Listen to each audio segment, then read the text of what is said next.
Tired of opening every record just to change one field? Enable inline editing in Salesforce in under 2 minutes. I'll show you exactly where to find this hidden setting and how to turn it on in just a few clicks. First, click on the Quick Settings gear icon in the top right corner. Then, from the drop-down, select Open Advanced Setup to access the full configuration menu. Now, type User Interface into the Quick Find box to filter the setup options.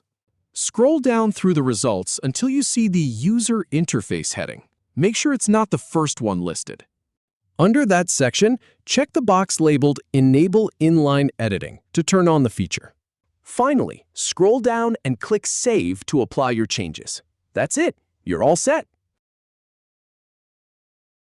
If you have any feedback or if any info is inaccurate, please leave a comment below. We'll do our best to answer or redo the video if needed. Thanks for watching.